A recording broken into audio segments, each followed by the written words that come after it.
हमारे पास पहले मौजू के ऊपर राजा हसन अख्तर साहब मौजूद हैं, ताजरान वेलफेयर एसोसिएशन।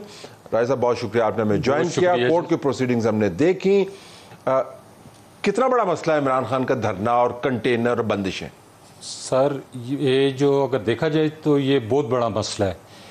इससे पहले भी आपको पता है कि हमेशा ना जिसने भी एहतजाज करना है, धरना देते हैं इस्लामाबाद या ब्लू एरिया या डी चौक में करते हैं, उसकी वजह से जितना ताजरों का नुकसान होता है इसकी दाद रसी कोई नहीं है। मतलब क्या नुकसान होता है, चलिए ये बताएं। सर उसमें आप अगर आप देखें कि 500 या 1000 के करीब दुकानें जिसमें सफ़ा गोल्ड माल भी आता है, दूसरे मराकज़ भी आते हैं, जना सुपर।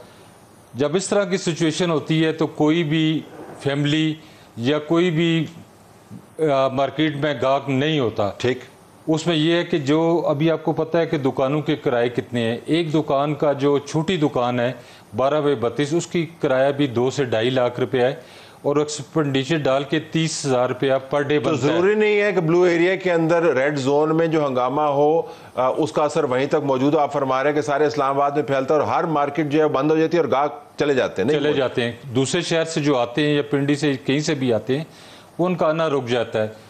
इसी तरह जो बड़े तजारती मरकज़ हैं या जिस तरह हमारा है, जब इस तरह की सिचुएशन होती है तो फास्ट फूड या खाने पीने के रेस्टोरेंट को कोई जो फ़र्क पड़ता है वो भी देखें कि अगर उनकी सेल 25,000 रुपये है वो कम हो के 5,000 रह जाती है, क्योंकि लोगों का रश ही नहीं होता।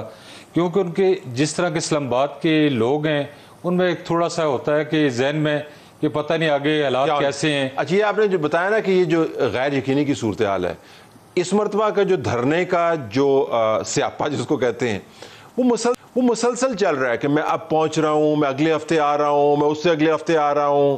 तो वो ऐसा नहीं है कोई वाकया हो गया, 25 का वाकया हुआ तो वाकया खत्म हो गया, बाजार खुल गए। तो ये मुसलसल जो गैर यकीनी की सूरत हाल है, ये ज्यादा डैमेजिंग है? ये नहीं ज़्यादा डैमेजिंग है, क्योंकि आपको पता है कि साइड्स पे कंटेनर लगे हुए हैं और जो फॉरेनर्स हैं वो आपके मार्केटों में नहीं आते। जो डिप्लोमेटिक इनक्लेव में रहते हैं, जो बाकी रहते हैं, वो बाहर नहीं निकलते, खाने के लिए नहीं निकलते, शॉपिंग के लिए नहीं निकलते। उनको थोड़ा सा थ्रेड होता है, क्योंकि अभी आप देखते हैं कि शाम के टाइम या दिन के टाइम बड़ी रश हो जाती है, तो इस वजह से भी लोग थोड़ा सा वाइड। तो लाखों का नुकसान है, करोड़ों का नुकसान है, पर डे करोड़ों का नुकसान है। पर डे करोड़ों का नुकसान है। जी। इसका मतलब यह है कि हफ्तों में फिर अरबों का नुकसान हुआ।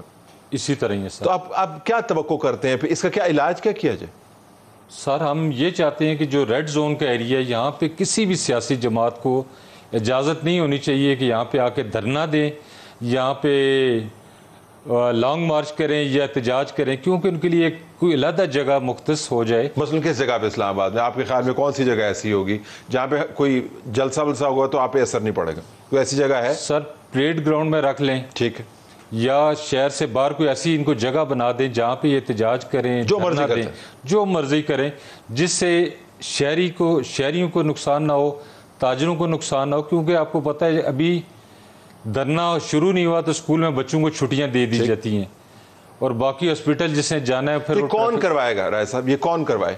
ये कोर्ट करवाए? हुकूमत का फर्ज है कि वो करे। सुप्रीम कोर्ट को भी चाहिए एक्शन ले, हाई कोर्ट को भी चाहिए, और बाकी हमें समझ नहीं आती कि इसका क्या हल है जी। तो अगर ये ना पहले भी आप देखें कि जिस तरह जो लॉन्ग मार्च हुआ था उसमें डी चौक के पास आग लगाई गई और उसके अलावा काफ़ी मेट्रो को नुकसान पहुंचाया गया, बैंक के शीशे तोड़े गए, ATM वगैरह के, तो इससे बड़ा नुकसान है। तो अगर ये ना कर पाई हुकूमत या कोर्ट, तो फिर क्या करेंगे आप? अगर ये नहीं कर पाते तो हम अपनी ताजिर तंजीमें, आपको पता है कि इस्लामाबाद से लेके कराची तक हमारे, जिस तरह हमारे अजमल बलोच साहब भी हैं, आल पाकिस्तान अंजुमन ताजरान के सदर हैं, काशिफ चौधरी साहब हैं, और जितनी भी हमारे मराकज़ के यूनियंस हैं, तो हम सारे इकट्ठा होकर तो फिर हम भी इनके खिलाफ एहतजाज या कुछ ना कुछ धरना करेंगे। हम भी धरना करेंगे, चाबियां इनको देंगे कि हाँ जी आप ये चाबियां रखें, हम आप कारोबार नहीं कर सकते। आपको पता है जब मेट्रो बनी थी उस पर तकरीबन 1 साल लगा था, और जिस तरह ताजरों ने अपने पेट काटा और जो नुकसान उस टाइम हुआ, उसके बाद ये हुआ कि साल के अंदर अंदर जो ताजर सरवाइव कर सके वो तो बैठ गए, जो नुकसान बर्दाश्त नहीं कर सके वो बल्कि खाली करके चले गए। मालिकों को उन्होंने चाबियां दी और अपना उन्होंने तो कोई आपका नुकसान जो नाकाबिले बर्दाश्त। अब ये हम इसको किसी तौर पे अफोर्ड नहीं कर सकते।